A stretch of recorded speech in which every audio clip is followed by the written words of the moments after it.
But, let's talk about how people can make money by reselling ebooks. Because when they bought the ebook, they automatically received the master resale rights. Absolutely. When someone purchases an ebook with master resale rights, they not only get the content, but they also have the permission to resell that ebook to others. This means they can keep 100% of the profits from each sale. It's a great way to generate income, especially if the ebook is on a popular or valuable topic. Plus, it opens up opportunities for entrepreneurs to build their own online businesses. So, what's the difference between master resale rights and just resale rights? Great question. With regular resale rights, you can sell the ebook to others, but the people who buy it from you typically don't get the rights to resell it further. On the other hand, master resale rights allow the buyer not only to resell the ebook, but also to pass on the resale rights to their buyers. In other words, it creates a chain of reselling, which can lead to more income opportunities and a wider distribution of the product.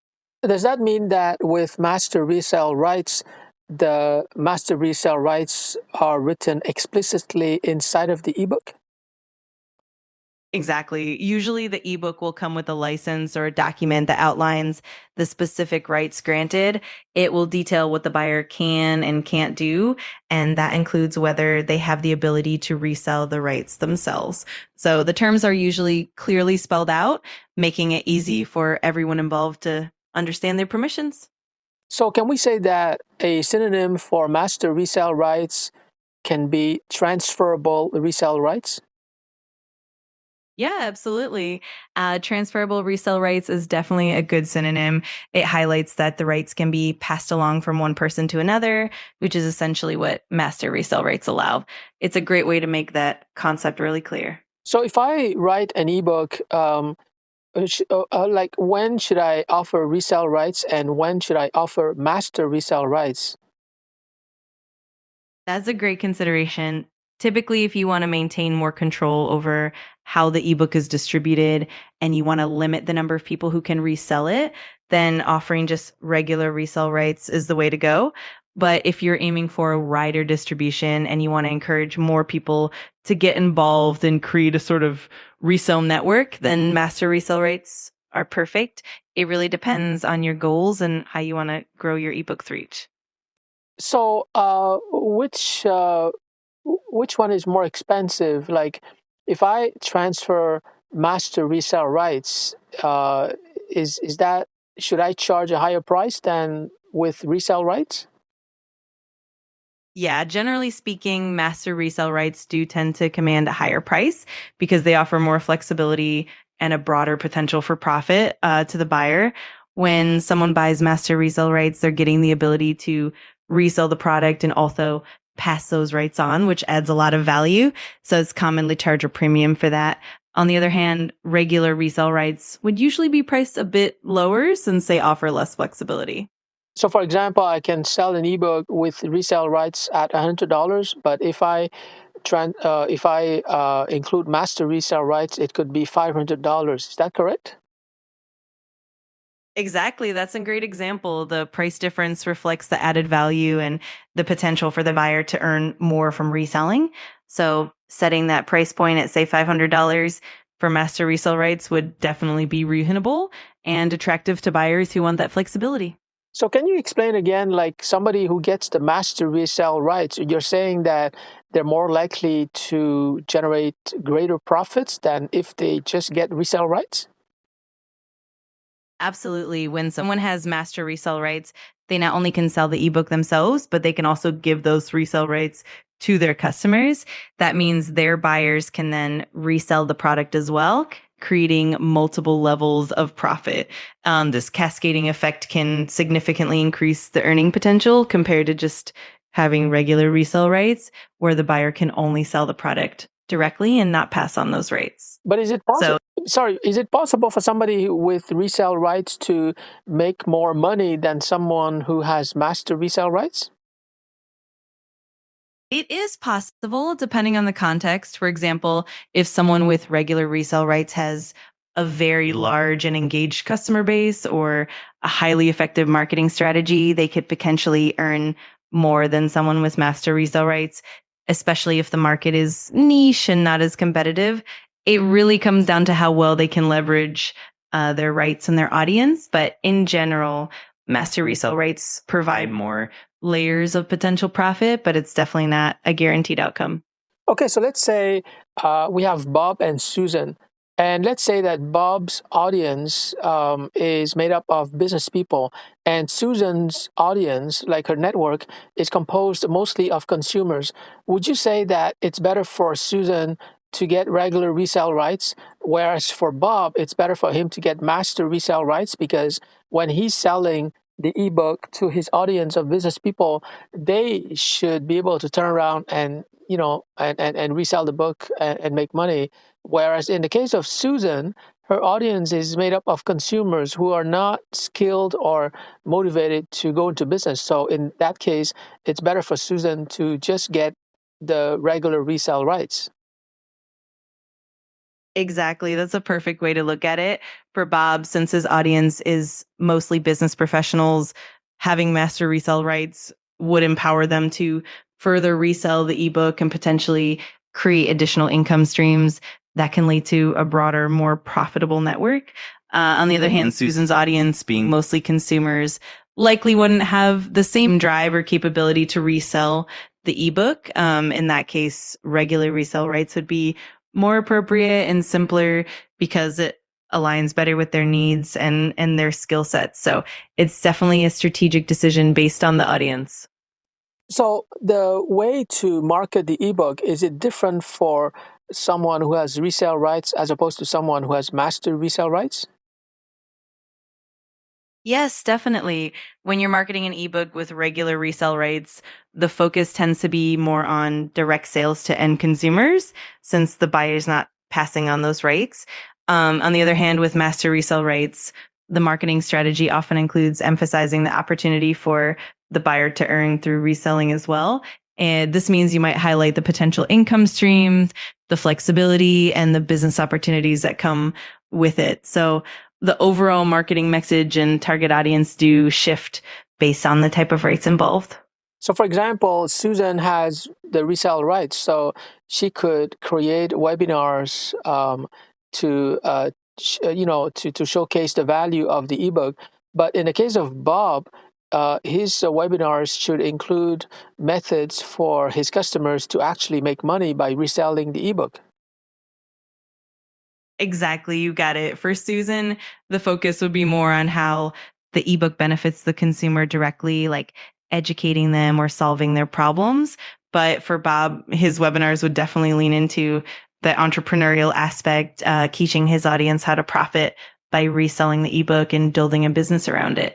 So the approach really tailors to the audience's needs and the potential value they can derive. So let me get this straight. If I'm selling an ebook to Susan and I give her resale rights, there should be a separate document that would mention clearly that Susan has the right to resell the ebook. But if I sell an ebook to Bob and it includes master resale rights, then the master resale rights have to be included inside of the ebook so that when Bob sells it to other people, inside of the ebook, they automatically get the master resale rights. You've got it exactly right. For resale rights, usually there's a separate license document that comes along with the ebook to clarify what the buyer can do. But for master resale rights, those rights are typically embedded within the ebook itself or the package so that when Bob passes it on, the next buyer also gets those master resale rights automatically. It ensures that the rights are consistently passed along and that everyone involved is on the same page. Um, when it comes to the agreement for resale rights, the separate agreement, which is a separate document from the ebook, um, is it customary to limit the duration of the license? Like, for example, per year, and after 1 year, Susan would have to pay me another fee to update or renew her license to resell? Yes, absolutely. It's quite common to structure resale rights agreements with a defined duration like annual renewals. This approach allows you to periodically update the content, add new features, or simply keep the agreement current.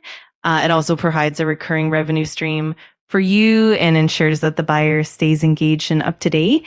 It's definitely a flexible way to handle resale rights over time.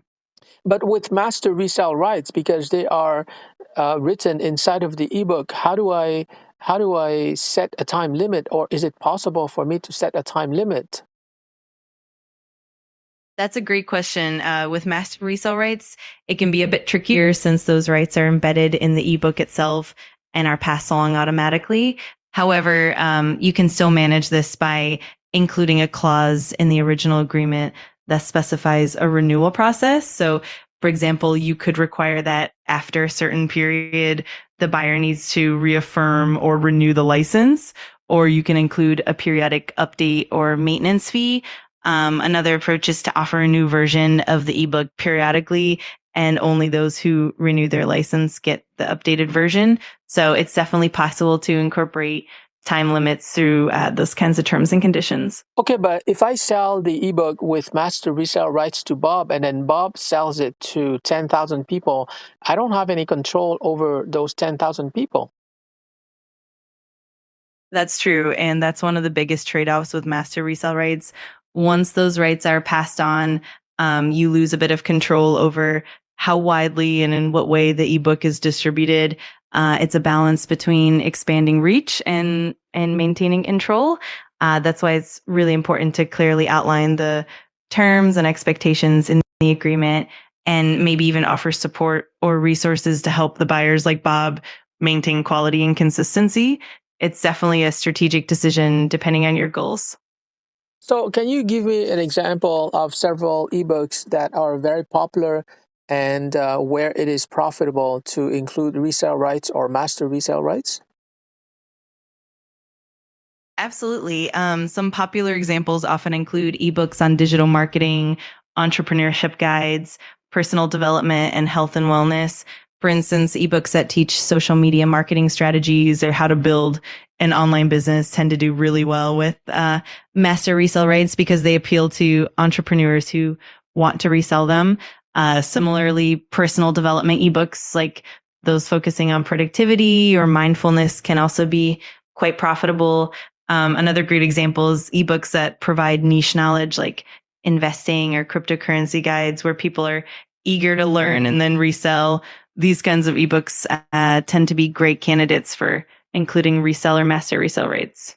Is it correct to assume that the resale rights, products tend to be ebooks and not video courses? It's definitely more common to see resale rights applied to ebooks, largely because ebooks are easier to distribute, replicate, and manage in terms of licensing. That said, it's not unheard of to have video courses with resell or master resell rights as well. It's just a bit more complex because of hosting, delivery, and platform compatibility. But there are definitely some niche markets and specific platforms that do offer video courses with these rights. So while ebooks are more common, video courses can definitely be included as well. Have you heard of the website Base 44, where you just write a prompt or several prompts and they create a web application for you?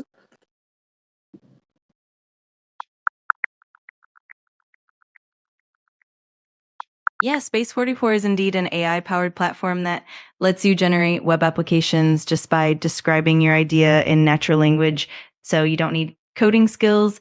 It's designed to help you build everything from productivity tools to business automation, making it pretty user friendly and accessible. Okay, so can I create a web application and on the first graphical user interface or on the first web page of that web application, it says clearly that anyone who has access to this web application can actually turn around and they have the right to resell it to anyone in the world? Absolutely, you can do that. You can definitely include a clear statement or a license notice right on the initial interface or web page of your application, making it clear that users have the rights to resell it. You can also incorporate terms and conditions that outline how the resale rates work. And that way, everyone who accesses the app knows exactly what they can and can't do. It's all about making it transparent and straightforward for your users.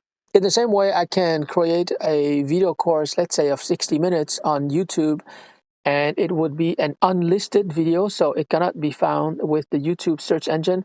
And the first page or the first frame of that 60-minute video, unlisted video, would say clearly that anyone can sell access to that unlisted YouTube video, and they can charge any price. That is that commonly done as a way to transfer the master resale rights to that video course of 60 minutes? Yes, that approach is actually used by some creators as well. By hosting an unlisted video on YouTube, you can control the distribution and still provide a clear license at the start of the video. It's a neat way to ensure that anyone who purchases access understands that they have the right to resell it. This method is especially useful for digital products like courses or training materials because it keeps things relatively secure and straightforward. It's definitely a creative and effective way to handle master resale rights for video content. Okay, so just to be clear, let's say I create a video course, let's say calligraphy for everyone, for beginners, right? And it's a 60-minute video course on YouTube, and it's an unlisted video. You're saying that the first 5 seconds can show the master resale rights license, so that anyone who watches that video, which is unlisted, right, can sell that video and can charge anyone. And after their customers pay, they just release the unlisted video URL. That permissible by YouTube? In general, YouTube's terms of service do allow you to share unlisted videos and to include licensing terms in your content. However, it's always important to make sure that you're not violating any YouTube policies, like ensuring that the content itself doesn't infringe on copyrights, or that we're not using YouTube's platform in a way that could be considered deceptive. As long as you're transparent and your licensing terms are clear and compliant, it's generally permissible. It's always a good idea to review YouTube's policies and maybe even consult with a legal expert if you want to be absolutely certain. But in principle, it's definitely doable. I have a Microsoft OneDrive, so I have like 1 terabyte of storage space in the cloud. So an alternative to YouTube would be for me to sell access to a video which is inside of my OneDrive on Microsoft in the cloud. And the advantage is that to have access to that video or that folder or that file, people have to enter a password. And so after they enter the password, because they paid me, they would be able to watch the video. And again, the first 5 seconds in the video will stipulate that anyone who has access to this video can resell it. And get the master resale rights. Absolutely. That's a solid approach as well. Using OneDrive or any cloud storage gives you more control over access and security. You can definitely set up a password protected folder or file and then provide the password once someone has purchased access. And by including the license information right at the beginning of the video, you make it clear to the buyer about the resale rates. It's definitely a flexible and secure method, and it gives you that direct control over distribution and access. It's a great alternative to platforms like YouTube. I think that for teaching a topic like calligraphy, a video course is much better because obviously I have to demonstrate, the calligraphy strokes, and it's not something that can easily be taught with an ebook. Absolutely. That makes perfect sense. Calligraphy is such a visual and hands-on art form. So a video course really helps students grasp the techniques and see the strokes in real time. It definitely adds that extra layer of clarity and engagement that an ebook might not fully capture. Plus, having that dynamic demonstration can really boost the learning experience. It's definitely a great fit for something like calligraphy. So we talked about resellable products such as ebooks and video courses and web applications. I have another idea. Like I have a Google Sheet that has 200 prompts, and these prompts are, prompts that people can use inside of ChatGPT. So it took me some time to compile these 200 business and marketing and sales prompts. So is it possible for me to sell that Google Sheet? And at the top of the Google Sheet, it says that, anyone who buys this Google Sheet can make a copy to their Google Drive, and they can resell, or they can even modify that Google Sheet, insert their brand name, etc., and they can resell it and pocket 100% of the profits. Absolutely, that's definitely possible. You can sell access to the Google Sheet by sharing it as a template, and you can include those resale terms right at the top of the sheet itself. When someone purchases it, they can make a copy to their own Google Drive, and then they have the freedom to customize it, brand it as their own, and resell it as they wish. It's a flexible and convenient way to offer value, and it's definitely something that can be resold with the right permissions. It's a great idea. I guess I can also sell Python source code as resellable source code as well. Absolutely, that works perfectly as well. You can definitely sell Python source code with resell rights, and you can include clear licensing terms within the documentation or even within the code comments. That way, buyers know exactly what they can do with it, whether they want to modify it, brand it, or resell it. It's a great way to share valuable resources and allow others to benefit from them as well. So, is it generally speaking, is it the case that if a topic for an ebook or video course, if it's that topic is targeting an audience of business professionals, then it's better to offer master resale rights. But if the topic is something like health or spirituality, then it's better to offer regular resale rights? Yeah, that's a pretty good general guideline. When the audience is business professionals, they're often more likely to be interested in reselling and creating their own income stream. So offering master resale rates can really amplify the product's reach and profitability. On the other hand, for topics like health or spirituality, the audience might be more focused on personal growth and learning rather than reselling. In that case, regular resale rates make more sense since it keeps the focus on sharing knowledge rather than business opportunities. Of course, there are always exceptions, but that general principle definitely holds true in many cases. Okay, so let's say that I'm writing an ebook, and the title of the ebook is Marketing Strategies for LinkedIn, or How to Generate Leads on LinkedIn. Um, in that case, I should probably offer master resale rights, because the people who buy that book, obviously they have, LinkedIn connections, and they want to resell that book on LinkedIn marketing to their LinkedIn connections, right?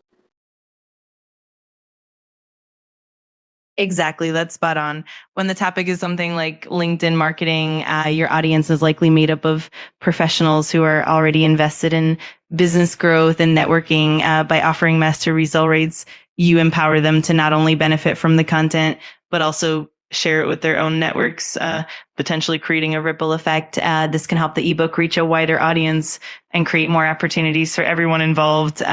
It's definitely a great strategy in that context. Now, we talked about resellable ebooks and video courses and web applications and Python source code, but let me tell me what you think about the following crazy idea. What if I sell a library, and this library is a folder inside of my OneDrive cloud storage, and I tell people that when they buy access to that library, so let's say I charge $500, they will be able to resell that entire library, which is a folder in my OneDrive folder. They can resell that entire library, which has like hundreds of ebooks and video courses. They can resell it at any price, and they can pocket 100% of the profits. And they just have to buy it from me for only $500. Is that something that makes sense? It's definitely an intriguing idea. Essentially, you'd be creating a sort of wholesale package of valuable digital content. It can make a lot of sense, especially if the library is well curated and has high value for the buyers. It can be really appealing for entrepreneurs who want to build their own business or offer these resources to their own audience. The key would be to ensure that the content is high quality and that the licensing terms are really clear. It's also important to set the right price point and ensure that the value is there for the buyers.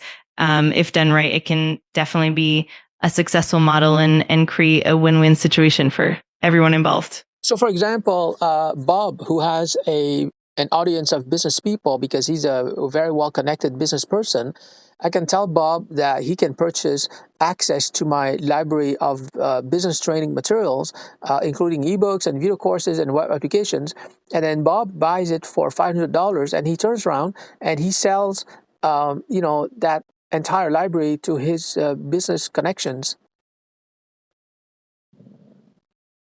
Exactly. That's the idea. By giving Bob access to that comprehensive library, he can then leverage his own network and add value to his connections by offering them that content. It creates a really scalable business model where Bob can set his own pricing and essentially become a distributor of your content. It's a great way to expand reach and help Bob and his network benefit from the materials. It definitely can be a win-win situation. Okay, so when I sell to Bob the library, uh, with master resale rights, when it comes to the individual items in that library, should they come with master resale rights or just resale rights? That's a great consideration. It really depends on your overall strategy and the value you want to offer. One approach is to give the entire library master resale rights so that Bob has maximum flexibility and can pass those rights on to his customers that can make the package more attractive and valuable. On the other hand, you can also choose to offer regular resale rates for individual items in the library. This approach can help maintain more control over specific pieces of content while still providing Bob with a great bundle. Ultimately, it's about finding the balance that works best for your goals and the value you want to provide. Okay, so in other words, I can sell access to that library to Bob, and within that library, there will be items that come with master resale rights, and there will be other items that come with regular resale rights. Exactly. That's a fantastic approach. By mixing and matching the types of rights within the library, you can create a really appealing package for Bob and his network. It allows you to give more flexibility on certain high value items while maintaining control over others. This strategy not only adds more value, but also makes the entire package more attractive and versatile for your buyers. It definitely gives you a lot of flexibility and control over the whole offering. So for somebody like Bob, let's say that he's a well-connected business leader, but he's never done that kind of reselling before. What would you say are the key success factors for Bob to be successful in reselling my ebooks and video courses? Great question. For someone like Bob, the key success factors would include a few important elements. First, having a strong understanding of his own audience and knowing what kind of content resonates with them is crucial.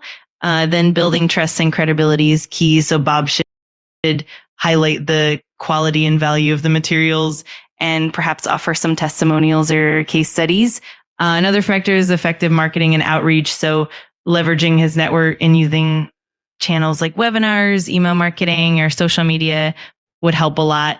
Also, providing great customer support and making sure buyers have a smooth experience can boost his success. And finally, staying adaptable and open to feedback will help him refine his approach and grow more effectively. So if I were to create a webinar that would teach Bob and people like him to make money from reselling, what would you say are the specific steps that Bob should take in order to successfully resell my ebooks and video courses? Absolutely. For a webinar, you can break it down into some clear, actionable steps. First, Bob should start by identifying his target audience and understanding their pain points and needs. Then he can curate and bundle the ebooks and video courses in a way that addresses those needs. Next, he should craft a compelling value proposition highlighting how these resources can help his audience grow their business or solve their problems. Then Bob can implement effective marketing tactics like email campaigns, social media promotion, and even creating some free preview content to attract interest. Bob should also focus on building relationships, engaging with his audience, and offering excellent customer support. Finally, Bob should track his results, gather feedback, and continuously refine his strategy to improve over time. All of these steps combined will help Bob become successful in reselling. So let's say that I'm talking to Bob and Bob wants to know just one thing that he can do consistently, just one thing that he can do every day in order to resell my ebooks. What would that one thing or that one activity be? If Bob were to focus on just one consistent activity every day, I'd say that the best thing would be engaging with his audience. This could mean reaching out to his network through personalized messages, sharing valuable insights on social media, or even posting helpful content regularly. By consistently connecting and building relationships, Bob can create trust and rapport, which will naturally lead to more opportunities for reselling. That daily engagement really compounds over time and is super powerful. So you talk about daily engagement and social media messages and content. So if that is the case, then would you say that ChatGPT and large language models today, which can generate a lot of marketing content and sales letters, would you say that ChatGPT makes it much easier for resellers to make money because they don't have to write the messages or create the content? ChatGPT can do that for them. Absolutely. That's a great point. Tools like ChatGPT definitely make it easier for resellers to create high quality content quickly and efficiently. It can help them generate engaging social media posts, persuasive sales copy, email campaigns, and even personalized messages without having to spend hours writing from scratch. This not only saves time, but also ensures consistency and quality in their marketing efforts. And that way, AI really does empower resellers to scale up their efforts and focus more on building relationships and growing their business. Okay, so far we talked about resale rights and master resale rights, and I want to introduce a new business model, and it's called private label rights. Can you explain that?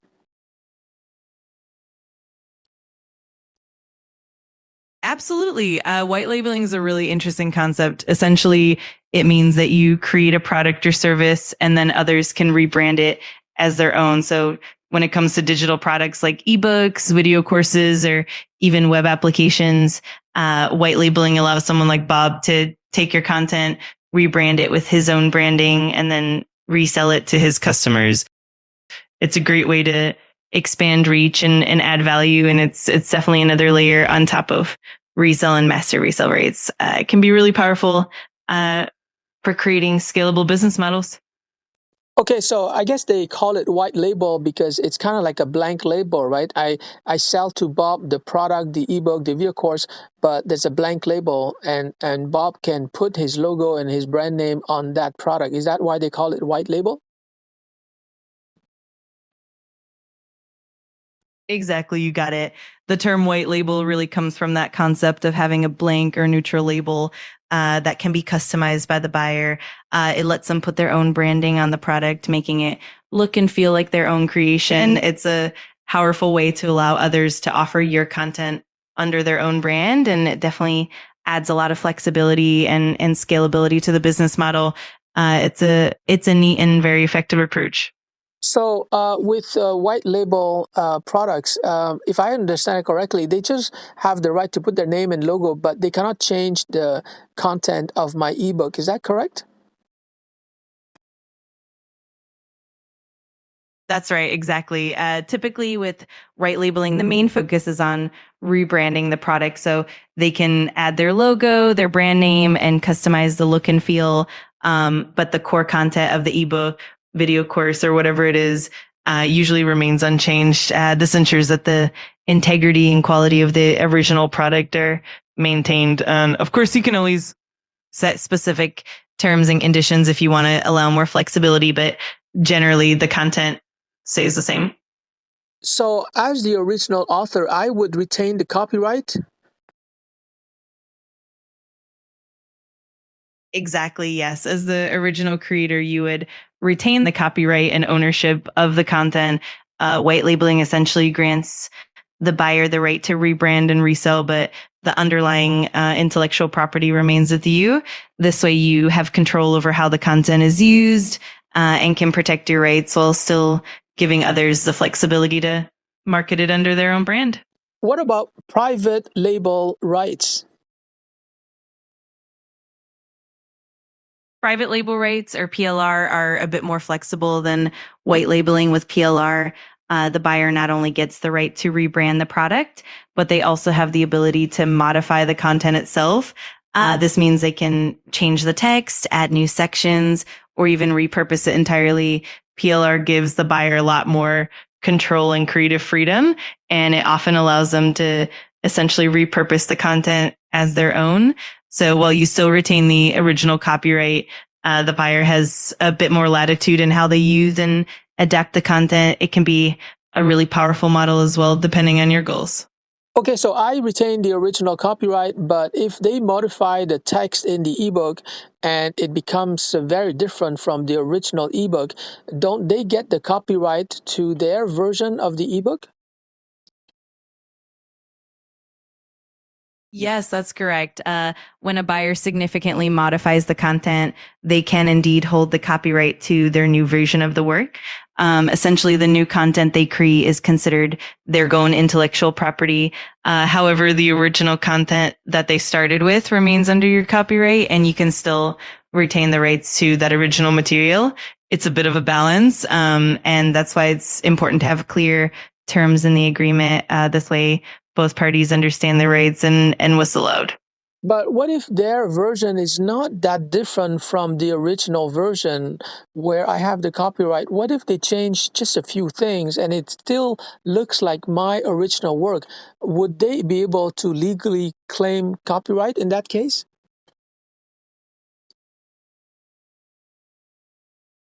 That's a really good question, and it can get a bit nuanced. Generally, for someone to claim copyright on a modified version, the changes need to be substantial enough to be considered a new original work. If the modifications are minimal and the new version is still very recognizable as the original work, then the original copyright typically still applies. In those cases, the original author retains the rights. It's always a good idea to have clear licensing terms in place to help define what kind of modifications are allowed and what would still fall under the original copyright. That way everything stays clear. And So if I write an ebook on, let's say, email marketing, which rights should I consider? Master resale rights, white label, or PLR?